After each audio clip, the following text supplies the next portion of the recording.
রহমানির প্রিয় এইচএসসি পরীক্ষার্থী, 28 তারিখে তোমাদের ব্যবসায় সংগঠন এবং ব্যবস্থাপনা প্রথম পত্র পরীক্ষা অনুষ্ঠিত হতে যাচ্ছে। তো আজকের ভিডিওতে আমি তোমাদের ব্যবসায় সংগঠন ও ব্যবস্থাপনা প্রথম পত্র নিয়ে কিছু কথা বলবো, অর্থাৎ গুরুত্বপূর্ণ কিছু সাজেশন তোমাদেরকে উপহার দেব।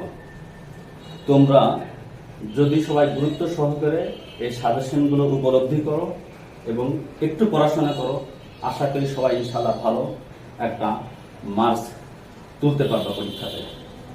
যাই হোক, আমাদের ব্যবসায় সংগঠন এবং ব্যবস্থাপনা প্রথম পত্রে মোট অধ্যায় আছে। অধ্যায় 1, অধ্যায় 2, অধ্যায় 3, অধ্যায় 4, অধ্যায় 5, অধ্যায় 6 ও অধ্যায় 12। এখন কোন অধ্যায় থেকে কি পরিমাণ প্রশ্ন আসবে আমরা হয়তো অনেকে জানি, আবার অনেকে জানি না। তো বিষয়টা আমি একটু তোমাদের সামনে পরিষ্কার করে দিই।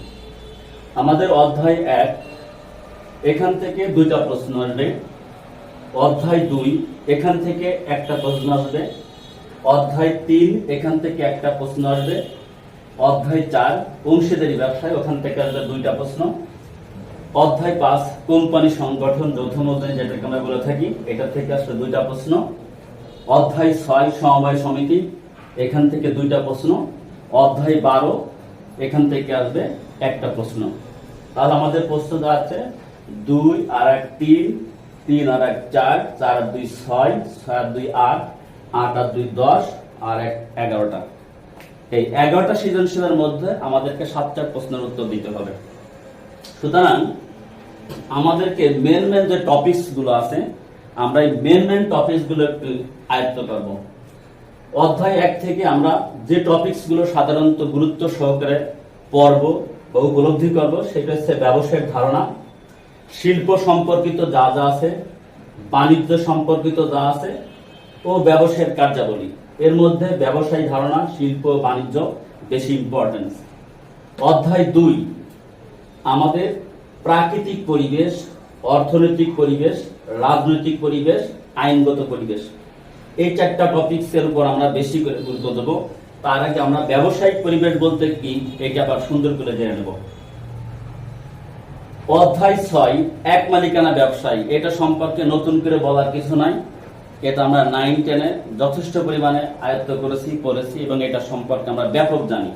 সুতরাং এখান থেকে নতুন করে পড়ার কিছু নাই, সুতরাং একটু পড়লেই হবে।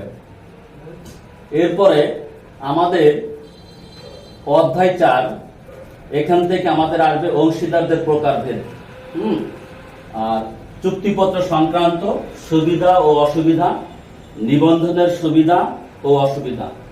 অধ্যায় 5-এ আমাদের কোম্পানি সংগঠন সম্পর্কে আসবে কোম্পানির প্রকারভেদ, শেয়ারের প্রকারভেদ, স্মারকলিপি ও পরিমেল নিয়মাবলী, প্রাইভেট কোম্পানিকে পাবলিক কোম্পানিতে রূপান্তর। অধ্যায় 6 সমবায় সমিতি, এখান থেকে আমরা যে সমস্ত টপিকসগুলো নিয়ে আলোচনা করব সেগুলো হচ্ছে সমবায় সমিতির প্রকারভেদ, সমবায়ের নীতি, আর মেয়াদ থাকবে সঞ্চিত তহবিল। অধ্যায় 12 এখানে আমরা যে সমস্ত টপিকসের উপর গুরুত্ব দেবো সেগুলো হচ্ছে ব্যবসায়ের সামাজিক দায়বদ্ধতা, বিভিন্ন পক্ষের প্রতি দায় দায়িত্ব পালন।